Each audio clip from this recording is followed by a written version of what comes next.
Ito yung 2020 pa to na video, kaya yung mga comments and yung mga nilalagay na caption medyo hindi malayo sa katotohanan. Kinumpirma po ni Matibag na totoo nga yung lumalabas na audio record, itong trending ngayon sa social media, kung saan huling-huli po itong si Matibag na siya po ay nagmumura, galit na galit, at pinagbantaan niya pa nga po yung kanyang kausap na nagngangalang Mel Sabio.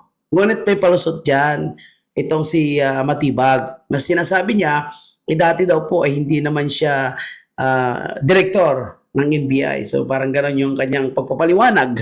Ngunit para sa taong bayan, kung ganito po ang iyong pag-uugali, nasa ahensya ka ng gobyerno na siyang nagpapatupad ng batas, ikaw rin mismo ay marunong pala magbanta at lumalabas na parang laging mainit yung ulo mo kapag ikaw ay may nakakasagutan, delikado ito, mga kababayan. O ito, panoorin natin yung kanyang pagpapaliwanag.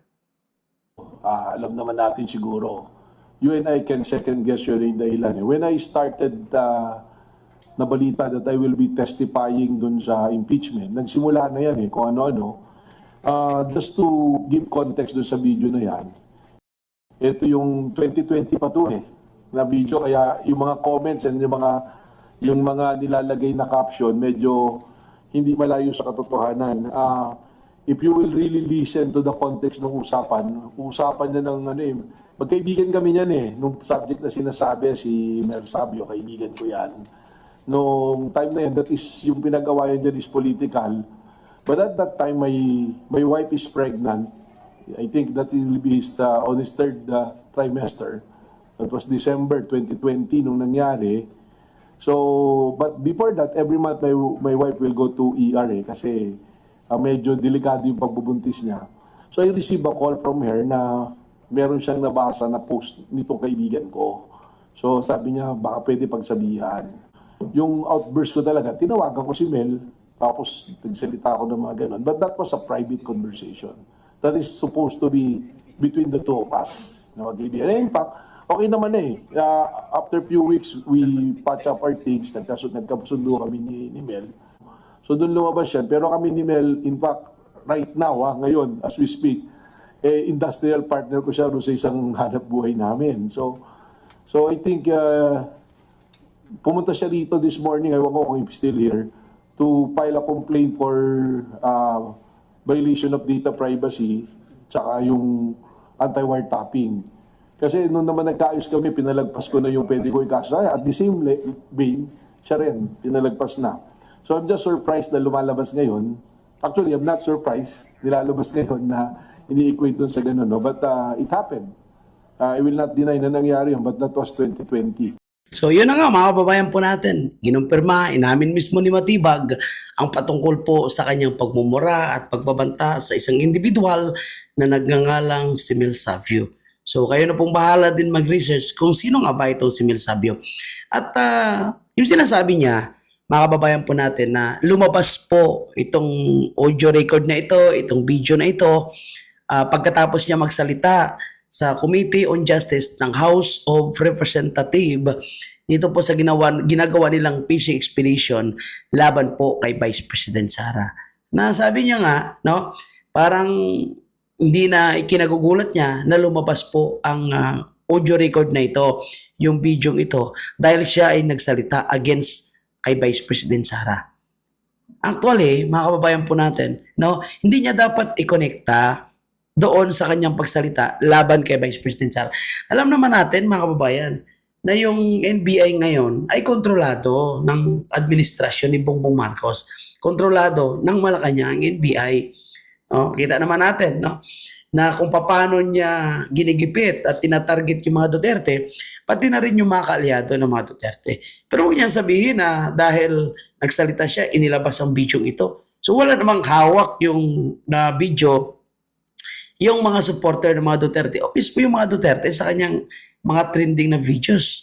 At kung may dapat siyang sisihin, ay ang kanyang sarili. Kasi hindi naman lalabas ang video na yan kung wala siyang pinagagawa na kalokohan. Kaya niyang kumakain sila na mahigit 100,000 yung gastos. O sa kanilang grupo rin yan. itong kanyang pagbabanta sa isang individual din at pagkahamon sa isang event. Di natin alam kung saan event yun, pero ang mga komento doon, nagsasabi na nasa San Pablo o San Pedro, parang ganon yung mga komento doon. At itong audio record na pinagbabantaan niya, pinagmumura niya itong si Mel Sabio, so sino bang may hawak ng videos na yun? At nakapagtaka, bakit lumabas yung video na yon kung may hawak ay si Mel Sabio lang. Di ba? Siguro, sabi ko nga, talagang lumabas din ito dahil trending nga po siya. Dahil isa po ngayon sa pinag-uusapan sa social media ay itong si Matibag. Dahil kapansin-pansin na yung kanyang mga galaw ngayon ay hindi, parang kakaiba. Ito opinion ko ha. Kakaiba po kumpara sa mga naunang direktor ng NBI. Na ngayon ay parang lumalabas na parang siya ay nagiging asong ulol ng Malacanang. So, yun po yung parang kapansin-pansin para sa akin. Kaya siguro may mga nakakita or may hawak siguro ng videos na ito, sinasabi niya noong 2020 pa, iniisipan siguro na i-upload kasi sikat nga eh. Sikat ngayon si Matibag. Hindi dahil sa kanyang paghuhuli ng mga malalaking sindikato, paghuhuli ng mga illegal importer, kundi yung pag-target niya sa mga kalyado ng mga Duterte. Mantakin nyo, yung kanyang pagtestimony doon. Nakita nyo naman yung video na pinalabas sa House of Representatives na sinasabing pagbabanta ng Vice Presidente is lies. Hindi nila pinakita yung buong konteksto kung bakit nasabi yon ni Bibi Sara. And isa pa, yung impeachable officer ay ang ating Vice Presidente. Pero bakit naging main character si Mayor Baste, naging main character si President Duterte doon sa kanilang pinapalabas na mga testigo na sinasabi nila, ito daw yung mga sapat na basihan, ito daw yung mga ebidensya na rason kung bakit kailangan nila impeach si Bibi Sara. Pero kita niyo naman nun, yung kay Madriaga, yung bank account ni Trillanes, lahat yun mga invento lang. Kay Madriaga nga, obvious na sinungaling. Pero ang pinapalabas nila na talagang dapat na ma-impeach si Bibi Sara dahil sa mga ebidensya nilalabas nila.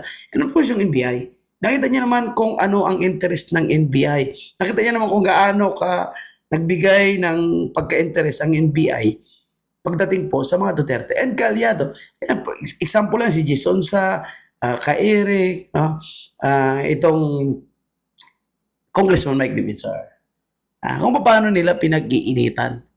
Ilang bisis niya pinapaliwanag ni Congressman Mike Dimitzar na hindi parte po ang kanilang pamilya sa pag-ooperate ng KTV na yan, pero pilit pa rin nila kinokonek. Yun nakakatakot nga, baka kargahan pa nila yung mga kaso na yan. And yun nga, no, mahirap dahil nasa kanila yung administrasyon. So again, mga kababayan po natin, no, walang dapat sisihin dito si Matibag sa paglabas ng mga trending videos niya. Kasi nga, siya yung may kasalanan dito dahil siya mismo yung main character sa mga nagtitrend na mga videos. So kahit anong paliwanag pa ni Matibag, kahit sabihin niya na hindi pa siya part ng NBI nung time na yon, pero ang galaw niya ngayon, no, kakaiba rin, kapansin-pansin na para bang nasisira ngayon ang imahe, credibility ng NBI dahil sa ginagawa ni Matibag. And dahil target nila, itong ating Vice Presidente, dapat magkaisa po tayo. Sa lahat ng mga Duterte supporters, May 11 ay magkakaroon ng butuhan sa impeachment ni Vice President Sara. Kaya pupunta tayo doon. Kakalampagin natin yung House of Representatives. No? Magsalita tayo. Ito yung boses ng tunay na mga Pilipino at hindi yung boses lamang ng mga kongresista na yan. Kakalampagin natin sila 2 p.m. So magpakita tayo ng puwersa. So panawagan na rin natin sa lahat ng mga Duterte supporters na magkaisa. Punta tayo sa House of Representatives alas 2 ng hapon sa May 11. Pakita rin natin kung sila ay gigil na i-impeach si Vice President Sara. Ipakita rin natin yung gigil ng pagsuporta natin sa ating Vice Presidente. At ulitin ko kay Mr. Matibag, muli, no, hindi ito kasalanan ni Vice President Sara, hindi ito kasalanan ng mga Duterte o Duterte supporters kung nag-trending yung inyong mga videos kasalanan nyo ito dahil kayo po ang gumawa ng mga eksena na yun. So wala kayong dapat sisihin.